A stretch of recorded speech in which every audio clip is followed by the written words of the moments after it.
Hello, everyone, and welcome to the second edition of MailMoto's flagship summit, the Email Edge. Our theme for this month is Turn Emails into Experiences, and we are super excited to have you all joining us here today.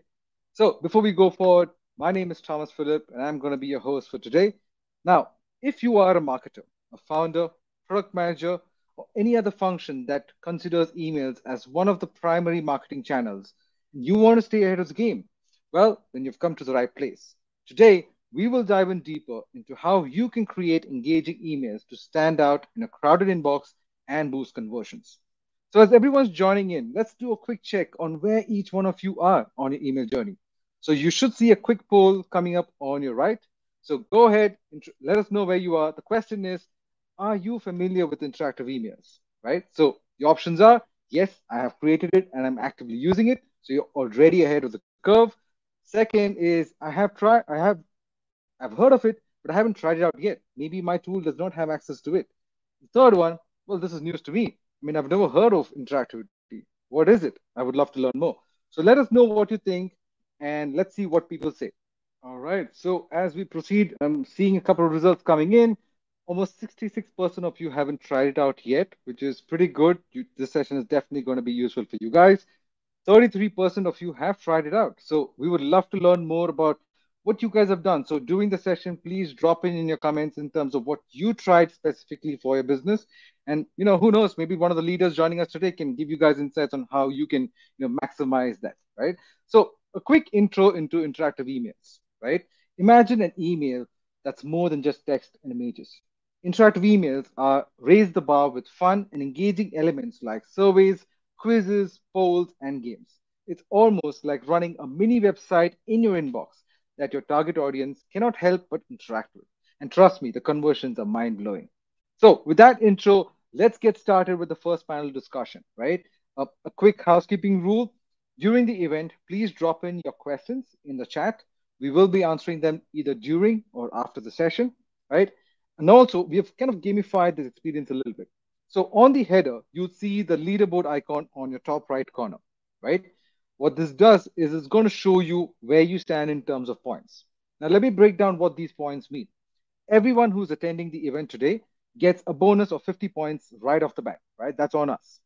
On top of that, whenever you ask a question, you will earn a 20-point added to it.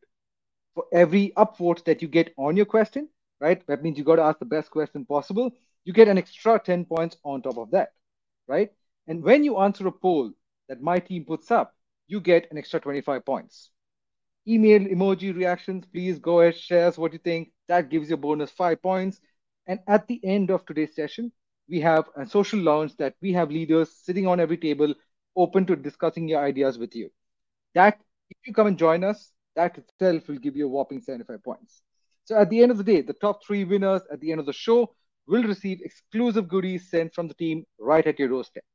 So on that note, let's get started. Our first session today is on making your emails interactive. We will be discussing the benefits, use cases, and the myths around it. We'll be joined by three distinct individuals leading the innovation in the email space. So our first guest for today is Dmitry Kudrenko. Dmitry is the founder of Stripo and is a lifelong entrepreneur with over 25 years of experience. 15 of those specifically in email marketing. So it's safe to say he's a licensed specialist in lead management and email messaging. He has been a speaker at multiple specialized conferences and is also an expert in email marketing automation. His goal is to make email marketing more accessible for businesses and more useful for subscribers. Hey, Dimitri, thank you for joining us. Hi, hello to everyone. Perfect. Our next guest is Matthew Harris. Matthew is the founder of Dispatch. He has been in the business of making emails better for over 8 years with a background in product development, growth, marketing, and enterprise sales. So on weekends, he can be found rock climbing, hiking, or hanging out with his wife JD or the dog Zena. Hey, Matthew, thank you for joining us today. Thanks, Thomas. Glad to be here. Perfect. And the last guest, last but not final guest, is Akibur Rahman. Akib, or as we call him, Akib internally, is the CEO of MailMoto. He's a seasoned marketer who's helped many B2C and B2B brands fast track growth with agile and data driven businesses. He's experienced in inbound and outbound strategies, SEO, growth, and marketing automation. Thank you, Akib, for joining us today. Thanks, Thomas. Excited to be here. Perfect. All right. So let's get right in, guys. I'm sure the audience is, waiting to dive in. So, Dimitri, the first question goes to you, right? What do you think? Why do you think businesses need interactive emails? Like, what's all the buzz about? Why should marketers think about it? First of all, because of interactive email brings more engagement. It's what we really need from our communication. We want people to engage with our communication. And it's what interaction does. So, emails very inactive. It's not changing very quickly. So we still continue to work with the plain text or the static HTML when the whole world really expecting very fast response because of we have a chats, we have a lot of different tools, and we want to click and get result immediately. And interactivity is what make our emails like more modern, and certainly it improve engagement. And because of readers interested and likely to click on email, and it's our goal as a marketers to have a click and to continue the process of engagement on the next level, on the site or mobile application, doesn't matter. So interactivity is like brings email on the new level. Interesting. And maybe if you could share some results from businesses that you've worked with Stripe. Oh, yes. So we will discuss what is interaction. So it's a forms, or it's getting real-time data from a site, or it's just like a carousel or some interactive elements. I have cases when we added a form, very simple form in email, and we have more than X5 in response rate. So it's so easy, but because of it, we removed one layer when user have to click on a site, left his email, and continue on some site answering the question. He's in email not because of he want to leave his email, he still want to be there. So we improved conversion in 5 times. We'll discuss later a lot of additional cases with the gamification, with more advanced interactive emails. So I definitely know that it works. And perfect, great. I mean, I love the energy that you said. People want to stay in the email. They did not come to email to send to the web browser, and I think that's something very important for marketers to remember. Matthew, what do you think? I mean, can you maybe cite some examples from what you have seen at your end in terms of the results or clients that you work with? Yeah, I definitely agree with Dimitri that it's the next evolution of email is interactive. I think something often overlooked as well is that every year companies send more and more email. And so every marketer knows their job is harder and harder every year because they're competing for the inbox. Yeah. And so interactive is like the perfect way to, set yourself above your competitors and set yourself apart from everything else your customers working with in the inbox. And we see the results. I think it's very rare that you see an interactive email example not outperform the non-interactive version. It's very rare. We work with SaaS and e-commerce predominantly in the SaaS side. We've seen working with an e-signature company, so like signatures on contracts and things like that. So they saw it's an interesting stat from them, the 10% lift in overall customer satisfaction when they're engaging using the live emails in kind of like a B2B context, which was pretty cool. And in the gamified space, I'm sure you're going to see some pretty impressive numbers. We did an example doing scratch and win emails. So you could scratch and win in the email and get a dynamic coupon. That was really cool. And not only did we see higher engagement in the email, but we actually saw a 2x completion on people using that coupon to complete a purchase over the non-interactive version of the campaign. So really, really interesting. And what's one of the cool things about interactive emails, not about just generating an open and click. You can actually have people do revenue generating activity or, drive that in a much stronger way than non-interactive email. Perfect. I mean, it's pretty cool to see that, the different types of industries can use the technology for different specific areas. right? And I think that's extremely important for people to realize. Akib, how about you? What are you seeing at your end? Could you maybe shed some light on some of the businesses that you've worked with where they're seeing great results using interactivity? Yeah, Thomas, as you know, like we started with interactive AMP emails, and in this last 3 years journey, we have worked with over like 500 companies doing different types of interactive AMP emails. So we have seen people using forms, people using gamification inside the email, people creating calculators, and we have seen immense results. Like for example, a few of the our clients who used AMP email to collect feedback, they have got about 3 to 4x higher conversion compared to a normal email. A few e-commerce companies who uh, reduce the effort of the user to convert abandoned cart into a recovered cart, they have got over 50 to 60% increase in conversion. Few customers also used gamification to increase overall engagement as well as revenue, like Matt explained as well. We have also seen significant improvement in both inside the email engagement as well as after email, the revenue was also increased. Mm. So there have been plenty of use cases that we have seen, starting with simple form surveys to lead generation to meeting bookings to cart recovery to gamification and all as well. And it is important to understand why interactivity increases the conversion. So in today's time, people are busy and we check our emails when we are walking, when we are talking, traveling, or having food with family. And at that time, if marketers sends us an email to take certain action, even as little as providing a feedback, we are inherently resistant to do that because we are busy. We don't want to open the email, then read it, then click on a link, go to a website, and take several other steps to complete like one step. But interactivity within email, AMP within email, make it possible to take action with one click then and there while they are reading the email itself. And that reduces the friction that they have in their mind and increases the conversion. All right. I mean, it's hearing you three. It's pretty clear that this is extremely useful for marketers, right? And it's also amazing. It provides an amazing experience to the end user, the ones who are receiving the email and reading, right? So even though this is all happening, why do you think it hasn't picked up, or become mainstream, right? Why do you think? How do you think? What advice would you give the marketers right now today on how can they make a case for interactive emails internally to their bosses, right? It could be a person in SaaS, it could be in e-commerce, it could be in a D2C brand or retail store.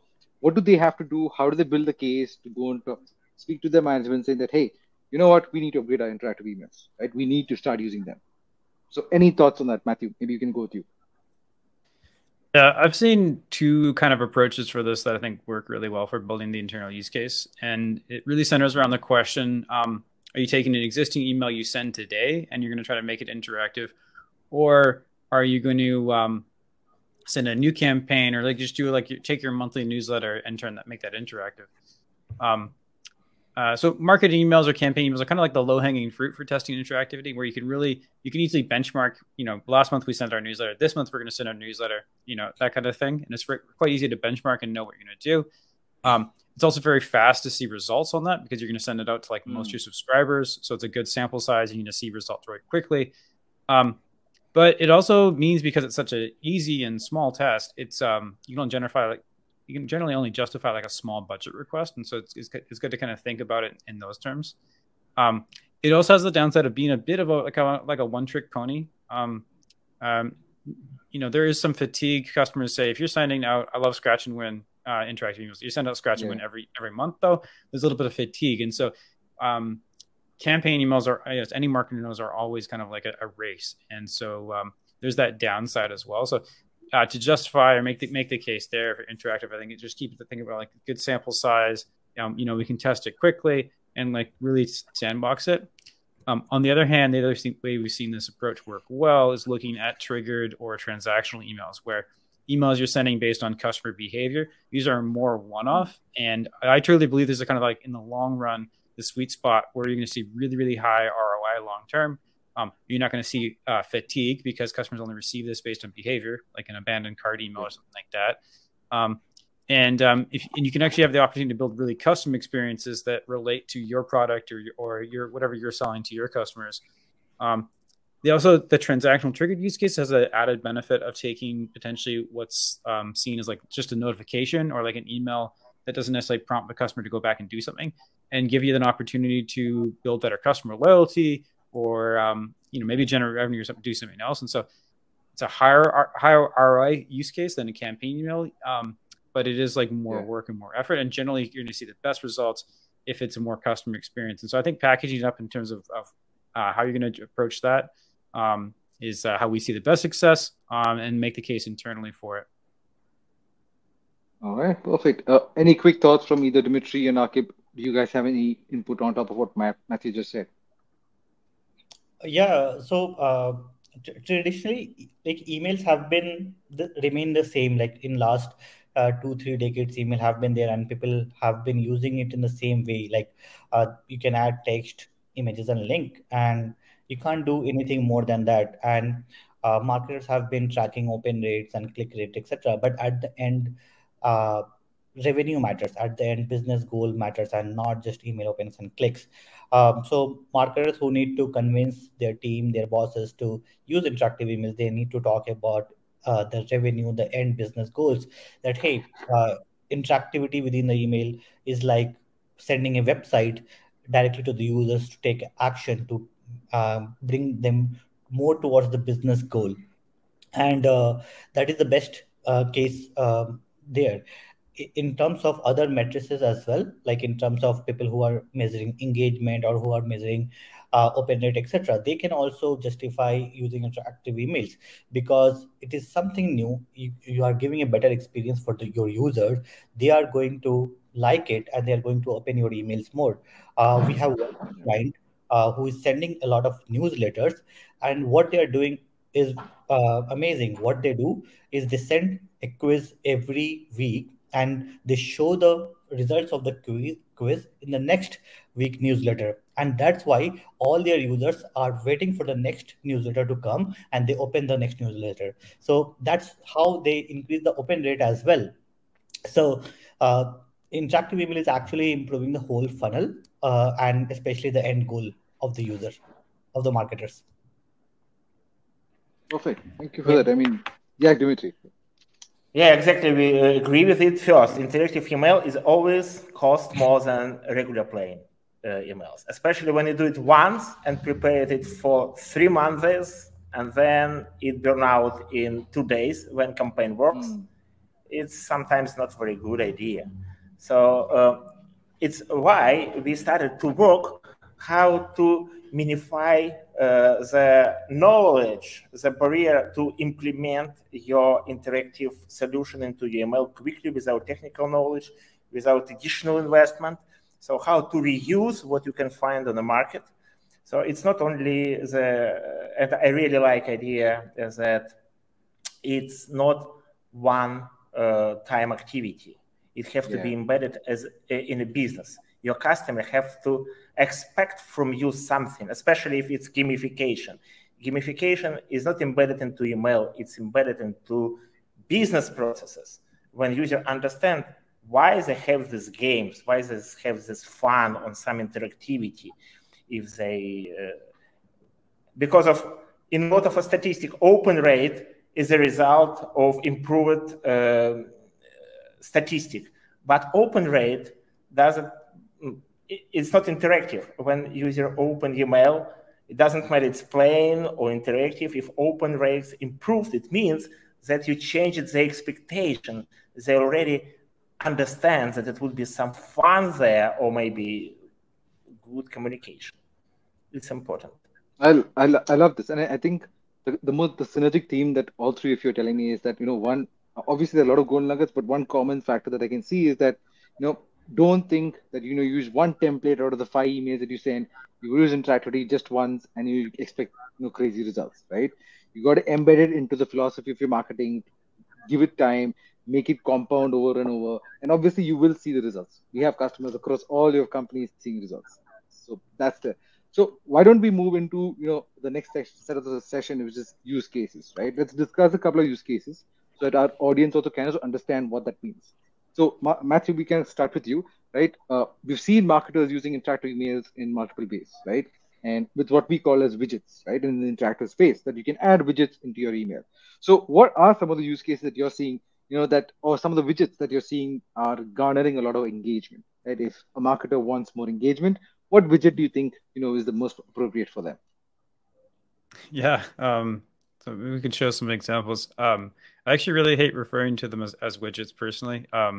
Widget to me sounds like small. It's like something you might embed in an email or snap in. But I think to go back to what Dimitri said was really on point, is that interactive email and gamification, like these should be things that are built into your business and business process, and built into how you approach customer experience. And so I'd rather think about how every email can be an interactive experience, like how every email can not just be an email trying to generate a click, but actually trying to like achieve something or deliver some value to the customer in that email. On a whole, though, forms in email are probably like the most powerful thing. And honestly, when you think of a lot of business process, we're often having customers fill out a form, and then depending on what they put in that form, we're doing some action. So whether this is something like an NPS survey, it's a really simple version of a form. But once someone tells you NPS, if they give you a 3 out of 10 versus a 7 out of 10, you actually want to do something different based on that. So, a 3 out of 10 customer, you want to send them to customer support. A 7 out of 10 customer, you might want to give them a coupon to refer a friend, something else. This is a great example of something I've talked about is every e-commerce company sends parcel tracking emails. Really, that doesn't need to be like a one and done email. We do integrations, and so we can give live parcel tracking status every time the customer opens the email, see on a map where the parcel's at, see all the updates, and this is it sets the expectation with the customer that the email can be a reference. They can go back to it, look at it, and see any updates. And if you're like me, and especially through the last few years, been doing a lot of online ordering, it's a lot of anxiety knowing where your parcels are at. This is a great use case here. We work in healthcare a little bit. One of the big things happening in healthcare is moving like a lot of the intake process online, so that when you show up in person, everything's quick and everything's seamless, because long wait times and everything else. So not just a form, but actually turning the patient intake into a multi-step process, using dynamic coupon codes, allow for scheduling, everything else. And I think that's like really the key here is like, yes, you can do a simple form, you can do a product review, you can do NPS. You can actually take components of your business process and components of your customer experience and embed those directly in the email. And again, I think that's like it's a organizational change that has to happen for you to treat email as an extension of the customer experience and not just let's drive a click back to the site. So these are some of my favorite use cases. I think we've got a couple more here. I mentioned this example earlier with live contract status. This is one of the prototypes because I can't share the customer themselves. But again, embeds the business process directly in email. So, whether you're a salesperson or a lawyer, you can now see directly what's going on, if your customers are viewing it and everything else. And again, when you're working in sales and you send a contract for signature, you're often pretty anxious, like what's going on? Have they looked at it yet? Are there any comments? And so this helps make all these emails that we're sending, these notifications, really like live and interactive, and just better experiences, enriching the customer's experience. So some of my favorites. This is great. I mean, it definitely helps the sales guys, I'm sure. Yeah, yeah, absolutely. Yeah, and I do think quizzes and interactive examples are like, especially in the e-commerce space and in campaign email. It's e-commerce is like a very cutthroat industry, and you're always trying to set yourself apart with every single email. I think the examples mentioned earlier of trying to create a quiz, like a recurring thing that's going on, is that's amazing, and that would be what I would definitely recommend most marketers like work towards. That said, there are a lot of different experiences you can build out and quizzes can take. This is kind of like a guessing game. This is one of my favorite examples we've built out and worked with customers on. Is kind of like it's kind of like a hangman style game in email. Works really well on mobile as well as on desktop clients as well. And customer has to guess the word before their number of guesses run out, and you get a discount code or a coupon code for doing it. It's great. Also, if you're, it's one of the ones where if you're changing the codes and what people are trying to guess each time, it doesn't necessarily face the same fatigue as some other examples. And then the scratch and win. I mentioned this. This is we've seen amazing results with this example of interactive, and it's really fun. I love scratch and wins as growing up as a kid. So for me, it's very reminiscent of childhood for me, and I really love it. I would mention with like all these examples, it's really weird if you're like a like a legal firm, it'd be really weird to send your customers a scratch and win. That wouldn't make a lot of sense. And so with a lot of these examples with gamification and everything else, I think you have to spend time thinking about your customer and kind of what their expectations are, and then kind of make sure these interactive examples, whatever they are, they kind of make sense for your customer and their expectations. And you can shift towards this as well. But those are some of my favorite examples and kind of how I think about it. Perfect. Thank you. That's pretty cool. I mean, there are definitely some pretty crazy ways that people are using interactive emails, and it's nice to see the diversity in it, right? Akib, what are the ways that you guys are seeing at Memodo, right? I understand that you're seeing a lot of success with customers using forms. So maybe if you could elaborate on that. Yeah, so forms is definitely like one of the primary use cases for all kinds of businesses, because if we see, forms is a way for the user to communicate to you, right? Like we show website, we send emails. Those are ways to communication from the business to the consumer. But forms is a way to get the communication back to the business as well, and that's why we started with forms. One of the very basic use cases for forms is like having some kind of registration or a reservation, admission, etc. Like for example, there's one on the screen right now where in this email, the user can book a reservation within the email itself. They can have input all the details. They can choose a date, time, everything right within the email, just like a mobile app or a website itself. Another favorite use case for me is a referral email, where I can refer something to my friend, and I can enter their email ID within the email itself, and they will get another email from the business itself. So it is like a kind of growth hack or a flywheel where one user can bring more users right from the email itself. There is another use case for an insurance provider where not only you can apply for an insurance within email, but also you can calculate the insurance premium basis your age, your income, your premium amount, etc. And if you're interested, you can request a call back from the insurance provider. And a few of our customers are already using such widgets, and they're getting amazing results. Their call ratio has increased like 2x to 3x on an average, and they're getting more and more leads.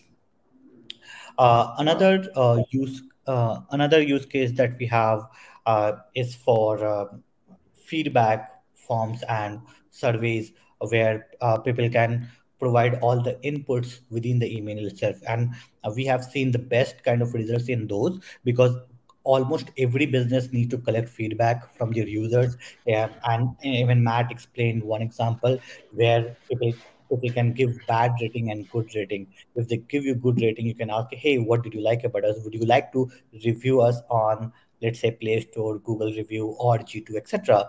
But if they give you bad review, you can ask them, hey, what went wrong? Can we help you somehow?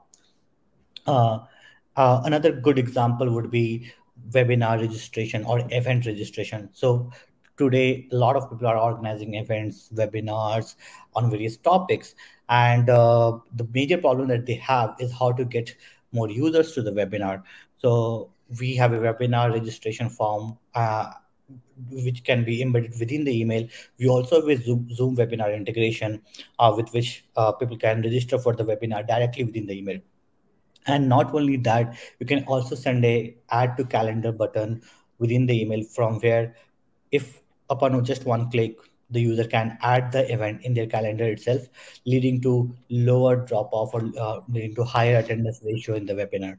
So these are few examples, and Matt has already explained a lot of gamification example, which I really liked, and we are also providing some of those in our product, with people can do without any coding.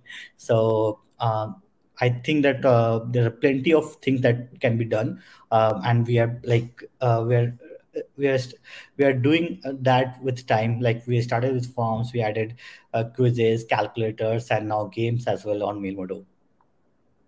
Perfect. I mean, on that note, I mean, I'm a huge gamer myself, right? So when I see the possibility even of having games inside emails, it kind of blows my mind, right? So let's kind of double down on the gamification aspect, which is obviously gamifying an email is the next big thing, right? So it definitely helps a person's brand stand out, but it also helps generate revenue, build out customer relationships, make that more healthier, right? And so, what are some of the ways that marketers can gamify the email, Dimitri?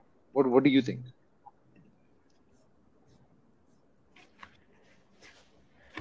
I think so. When we speak about the gamification, it's always why we need to invest more time into gamification. So sometimes you have nothing to say on some holidays, for example. What you can bring, for example, I'm a Stripe or I'm email design platform. What I can present or offer to our paid customers. I cannot do discounts. It's already subscription plan. All our content already in our blog. What I can give them emotions, share emotion with them. It's just a way that we appreciate you with us, and we can invest some our time to prepare for you something specific you can get from us. And it is an example that shared in a slide. We did the campaign for St. Valentine's Day.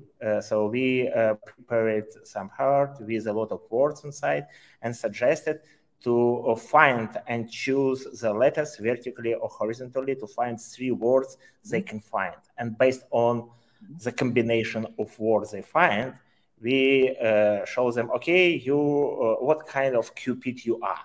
So you're innovator, or you just there are a lot of roles were there. And when we share these roles, we also provide the promo code for some upgrades plan and the book how you can do the similar emails because of we created hundreds of different emails.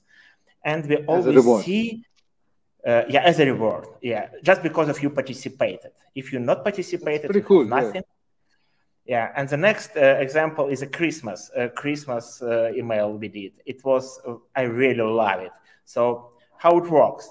We draw the present like a postcard. Previous slide. You can prepare. We prepared postcard for them and said, okay, you can prepare postcard for us, and you can play and just choose a color and click on some 12x12 field. And the next slide. Wow. And we received a lot of feedback with pictures I just sharing with you. We have thousands of them. And all these pictures very different. I was very surprised to see a lot of penguins. I don't know why Christmas and penguins associated. Maybe it was some Linux guys. I don't know.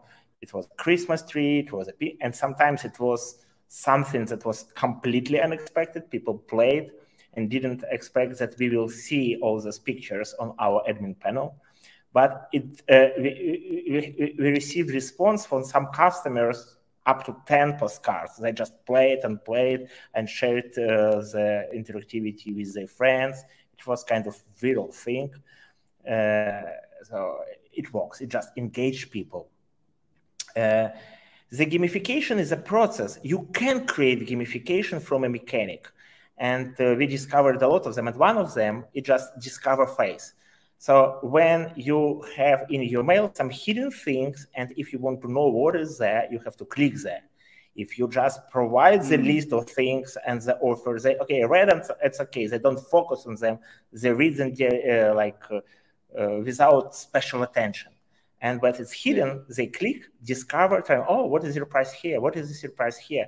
They pay attention and already engaged and can click on the just more attention, more conversion. So the next slide. It's beautiful. I mean, it's truly understanding the psychology of the reader and help doubling down on that, right? And to how they would really respond to your email. It is exactly the reason.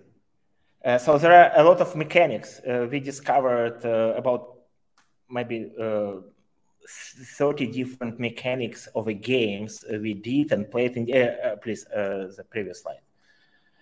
On the slides, so here is a memo game when, again, you can use it in any context. It could be a logo of our companies for this webinar, or it could be some reference of your products. You can just play and find and pair that match. If you open all of them, you have some special, I don't know, wishes, promo code, offer, doesn't matter.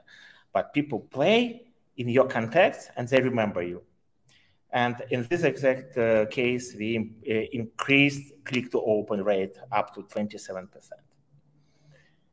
Yeah, so a lot of games. If you would go to, games, I don't want to promote, but if you would go to Stripe and in the footer, you find the books. We wrote a book about gamification, more than 100 pages and cases and numbers and instructions how to use them. Brilliant, brilliant, awesome. I mean, so there definitely some pretty crazy ideas that all three of you had showcased today, right?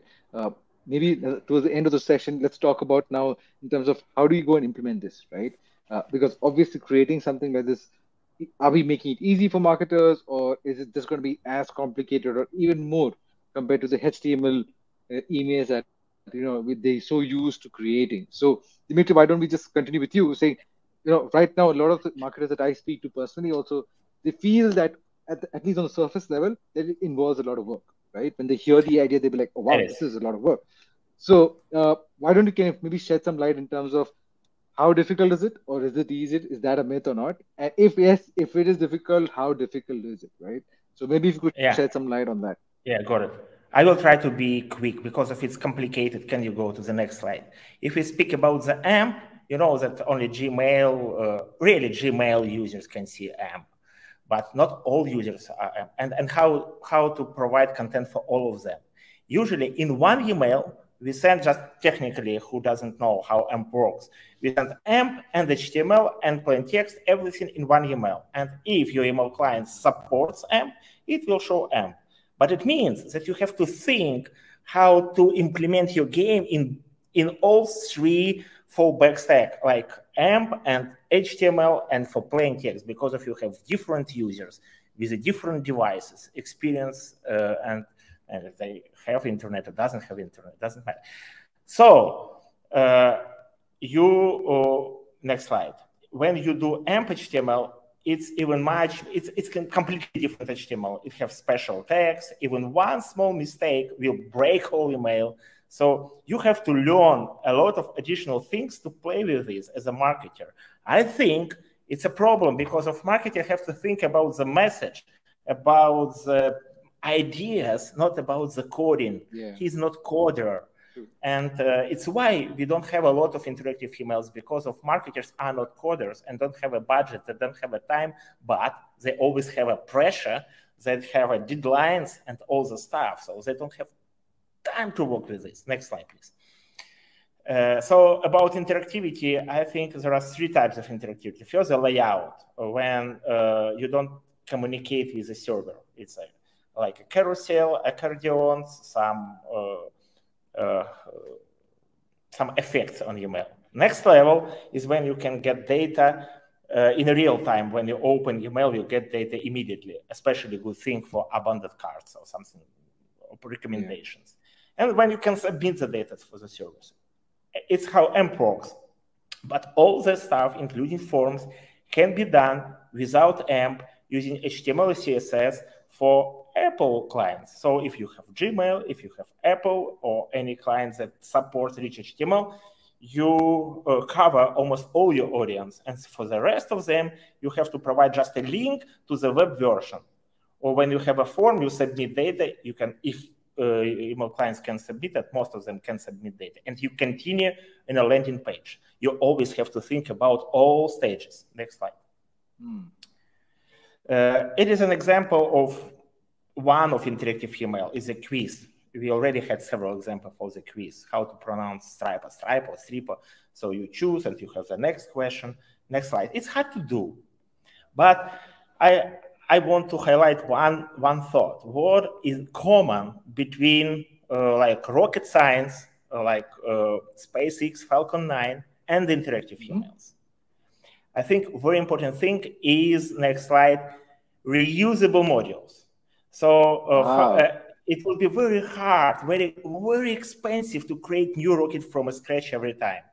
What Elon Musk did, he said, okay, we will do it, reuse the modules. We just need to refuel the rocket and start again and again and again. The same with interactive modules. If you create module, tested it with AMP, without AMP, on a different context, and allow to just configure it how it works, like fill with the questions without breaking layout, it will work. So we have to provide a lot of reusable modules marketers can do very easily. And it's how it minifies the cost and technical knowledge and everything. Next slide. We are working on a Stripe to create this platform agnostic, completely free modules, because of we just want to accelerate, just bring more fun into email with you easily. So we create interactive models. This week, we will have 4 different types of interactive models. Now you have a questionnaire. On Friday, I promise we will have a scratch cards. We will have Wheel of Fortune and something else. So next slide. You go there, you fill the form, you have a questionnaire, you download HTML and AMP HTML, you use it in your email. So I think when we all technical guys will focus our effort into producing ready-to-use solution for free for everyone, and we'll just change the industry in this way. So it's kind of my goal. It's why I'm here as well. That's brilliant, Dmitry. I mean, I love the way you connected, the Falcon 9 and the way Elon Musk is, treating rockets to interact with emails. I really like that. And certainly one thing is important is that even when I kind of speak to customers, especially more in the upmarket, where the enterprise companies, right, where the team is so structured that they are dependent on coders for designing emails, even the most basic HTML email. And when a new technology comes to the picture, the adoption rate is so slow because they're dependent on so many other parties, right? So that kind of hampers their own creativity, even if they really want to do it. So I think this is a very good valid point that you raised. And maybe on that note, Akib, we'll move over to you. How does a no-code tool, like how you're building MailModo, make it easy or accessible for marketers like that to kind of just get into it, not be dependent on anyone, and just start shooting it out?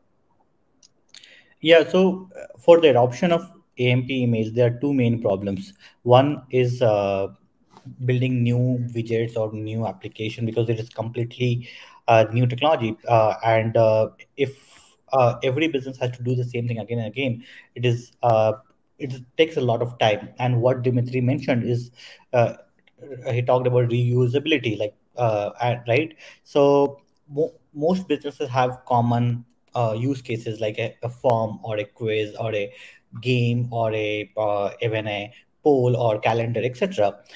And it can be reused many times. So most businesses don't have to think about how to code an AMP email. So number one problem is that, and tools like MailModo, Stripe, Dispatch are already solving that, and we all together are innovating in that aspect, that we are bringing new widgets and making it easy for marketers to not even think about the coding part and just drag and drop, use it in their email and send to their users. The second problem that again Dimitri mentioned is about fallback version. So AMP email works in few email clients like Google, Yahoo, Mail.ru, but in other email clients like Outlook or Apple Mail, the AMP version doesn't work, and you need to create fallback version. And there we have innovated a lot. We have created ways in which the marketer doesn't have to actually think about how the fallback will look. We automatically create those fallback in the product itself. So we have since we started with focus on AMP and interactivity, we understood these problems like way before, and we tried to address those problems by bringing our own opinionated insights in the product. And today, like we are sending about 1 billion emails in a month, which are uh, without bothering the marketers about coding, about the fallback version, etc.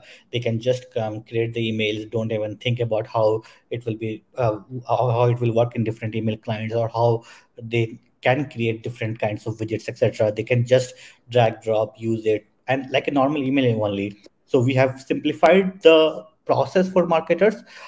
We are now just looking for more and more people to just adopt interactive emails. Perfect, perfect. I mean, it's great. I mean, it's great to see three of you kind of driving this and making it easy for marketers to start adopting this technology, right? So before we move on to the next question, I just want to kind of throw out a poll right now to our audience, right? And kind of see what the audience thinks. When I've been going to meetups and meeting other marketers just to bounce ideas, I've always often heard the phrase that, hey, you know what, interactive emails sound great, but I think it'll land in the promotion folder, right? So the first poll question here that we're putting up is, guys, what does the audience think? Is that a myth or a fact? Do interactive emails actually make your emails land in promotion folder or not? Right. So while that goes on, right, Matthew, will quickly move over to you, right? What's the most important metric for an email marketer, right? And from my understanding, obviously, email deliverability is the key critical aspect, because even if you design a great email, if it doesn't deliver, there's no point, right? So deliverability is definitely a key. But how does interactivity influence deliverability? Does it or does it not, right? And maybe you could just boil it down to saying that, hey, is it a myth or a fact? Yeah. I think it's important to separate out the Gmail's promotions tab versus deliverability overall. Because if you're in the promotions tab, I mean, you're still doing a good job of getting delivered. But deliverability is really, are you making it to any inbox and not just and not the promotions tab? And so interactive email, and specifically what we're talking about, AMP for email, isn't going to total myth isn't going to increase your likelihood of getting into a spam box or blocked overall. Whether or not it's going to be in the promotions tab, though, it's not something that's not kind of just not how Gmail works. That's more to do with your sending, it's like it's not going to impact it. I will say some of the older, I say older, there's a last gen technology of kind of ways to do interactive directly in HTML. Some of those techniques, depending on how you do them, might have gotten you a higher spam score. But it's still like relatively unlikely. What it ultimately comes down to is, the people you're sending the email to, are they expecting it? Are they opening it and they're engaging it? That's the best thing you can do. And I think in many ways, interactive email is makes people more likely. If you can achieve what was described earlier of a quiz you're sending every month to your customers, and they're super eager for it, and they're opening up to see what the answer was last time, you're going to see your engagement skyrocket. That'll help you with your deliverability, especially to Gmail. And so yeah, I think in many ways, interactive can be seen as a way to improve deliverability. And maybe that's how you justify the ROI internally as well, the potential there. Beautiful. I like the way you tied it to how they can make a case internally. So that's definitely an important point. And let's move on to the. I mean, as I see the polls coming in, it's great to see that 70% of our audience right now are on the same page. They think it is a myth and it's not a fact that that's happening. So that's pretty good, and I'm happy that marketers have slowly started understanding this.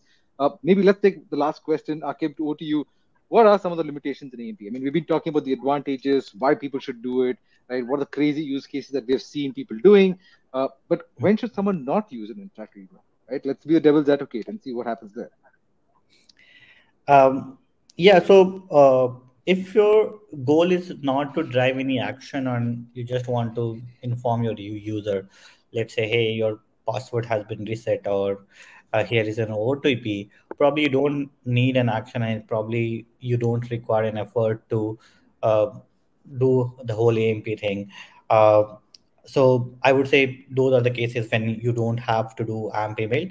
In terms of limitation, the biggest limitation today is that it works in only a few email clients like Google, Yahoo, and Mail.ru. In especially the biggest one is Apple Mail, where it doesn't work, and but that is not of like a concern as of now, like, because still those users where AMP doesn't work, they will see a fallback version. So anyway, they are going to see a fallback version, and but it is more beneficial for all those users who can see the AMP version, like they can see the in all your Google clients, Google users and Yahoo users, they will be able to have a much better experience than they would normally have.